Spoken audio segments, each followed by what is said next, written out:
prime abord, peut-être rappeler que la société Aliopolis, une filiale de Medz, filiale du CDG Développement, a été créée dans le cadre d'un partenariat avec l'État, représenté par la région de Souss-Massa, une banque, le Crédit Agricole, et un fonds régional de développement qui s'appelle le fonds IGRAN, et bien sûr Medz. Et la société a été créée pour accompagner la stratégie Aliotis et donc contribuer à sa mise en œuvre et sa déclinaison régionale au niveau de la région Souss-Massa. Et donc Aliopolis a engagé toutes les études de faisabilité technique, économique et financière. Elle a lancé le projet. Le projet s'étend sur 150 hectares, donc pratiquement la moitié concerne la chaîne de valeur de valorisation des produits de la mer. Et comme il y a eu également la stratégie, le plan Maroc vert, les partenaires, le ministère des pêches et de l'agriculture, a décidé d'essayer de capitaliser sur l'infrastructure hors site et toute la dynamique qui a été planifiée au niveau d'Aliopolis. Et on a prévu sur la deuxième tranche, sur une partie d'Aliopolis, Agropole, et donc pratiquement à part égale. Et donc aujourd'hui, on a Aliopolis et l'Agropole qui ont été réalisés dans une vision de mise en synergie de l'infrastructure, mais aussi de créer une certaine dynamique d'échelle entre les deux projets. Et avec ça, on a commencé donc bien sûr la promotion auprès des deux secteurs. Et donc pour citer le secteur de valorisation des produits de la mer, qui représente aujourd'hui un secteur stratégique et que nous accompagnons. Donc on a engagé la promotion et les attributions auprès d'organismes dans ce secteur. Aujourd'hui on a pratiquement 26 unités, dont 7 sont terminées et pratiquement 21 qui sont en chantier et qui vont bien sûr, aussitôt qu'elles ont été concrétisées, vont contribuer à la création de valeur ajoutée et d'emplois au niveau de la région. On table sur plus de 4500 emplois qui sont projetés et avec plus d'1,5 milliard d'investissements induits et avec aussi des unités qui dans l'activité tournée vers le marché extérieur. Alors on a conceptualisé le projet dans une logique globale de développement. On a cherché à intégrer les prérequis de la compétitivité et donc il y a ce qu'on appelle un calipol. Le ministère de l'Agriculture a décidé de mettre en place une infrastructure de formation, de conseil qui va donc profiter aussi bien à l'Agropole qu'à Aliopolis. Et le ministère donc a concentré au niveau de ce calipol tous ces moteurs institutionnels. On a l'ANSA, qui est l'organisme qui assure le contrôle sanitaire, le contrôle réglementaire. Nous aurons également l'Institut national de la recherche agronomique et donc tout ce qui a trait à la recherche agronomique.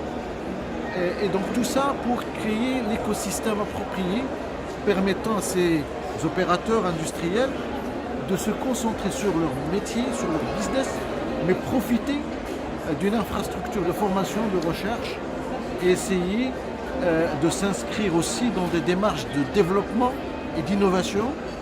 Et nous avons également l'Office de la formation professionnelle qui a également acquis un terrain et qui est en train de construire un centre de formation. Et donc tout ça pour permettre à Aliopolis de pouvoir relever le défi de la compétitivité et de permettre à tous les industriels qui seront installés de pouvoir s'ériger en véritables acteurs compétitifs et permettre au projet, à la région, de rayonner au niveau national, mais aussi au niveau international, et de pouvoir attirer davantage d'investissements créateurs de valeur et d'emplois au niveau de la région. Et comment se décline aujourd'hui l'offre Aliopolis destinée aux entreprises désireuses d'investir dans ce secteur et s'installer dans le parc? Alors l'offre aujourd'hui, elle est intéressante et le premier indicateur, le fait que on a beaucoup de demandes et on a pratiquement plus d'offres sur Aliopolis. Et donc et on a une dynamique d'investissement qui est enclenchée. La valorisation, c'est en cours. Aujourd'hui, c'est le défi de pousser à la valorisation. On est très appuyé par la région, mais aussi par l'autorité locale. Et on est en train de pousser pour que, en s'intéressant à tous les maillons qui permettraient à ces investissements de se concrétiser. On essaie de voir est-ce que ces attributaires n'ont pas de problème au niveau des autorisations. Avec l'appui de l'autorité locale et avec le CRI, donc on essaie de voir quels sont les facteurs qui pourraient retarder ou la compromettre la concrétisation. On s'intéresse aussi au maillon le financement, parce qu'il est important et il ne faudrait pas qu'une problématique de financement compromette la concrétisation d'investissements créateurs de richesse. Et donc ça, c'est un petit peu le challenge aujourd'hui sur lequel nous sommes engagés avec l'appui de l'autorité locale, c'est important. Et lorsque on identifiera ceux qui n'ont pas de raison ni d'autorisation ou de financement, nous allons engager la clause que nous avons dans les contrats, ce qu'on appelle la clause résolutoire, qui nous permettrait de récupérer les terrains, de manière à ce que les terrains n'aillent qu'à ceux qui sont prêts à contribuer à la création de richesses et d'emplois.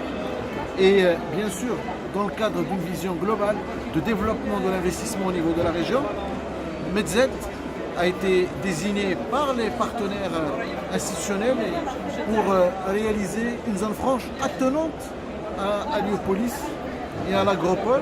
C'est une nouvelle zone franche qui globalement s'étend sur 300 hectares et dans une première tranche va être sur 50 hectares. Nous avons déjà lancé les appels d'offres, ils sont dans les journaux et nous allons, Inch'Allah, désigner l'entreprise qui va s'occuper des travaux d'aménagement le 27 mars. C'est un projet structurant et important et qui va compléter l'offre globale pour des activités créatrices de richesse, dont l'activité de valorisation des produits de la mer, si demain elles seront destinées à l'export.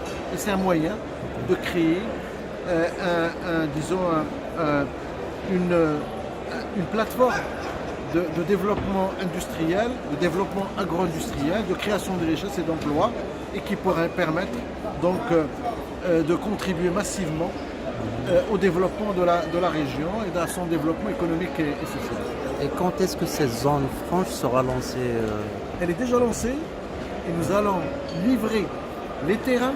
Nous avons déjà commencé à recevoir des demandes d'investisseurs dans le secteur automobile, dans le secteur du cuir, des chaussures. Est-ce qu'on peut avoir des noms d'entreprises? On est tenu, on a l'obligation de réserve.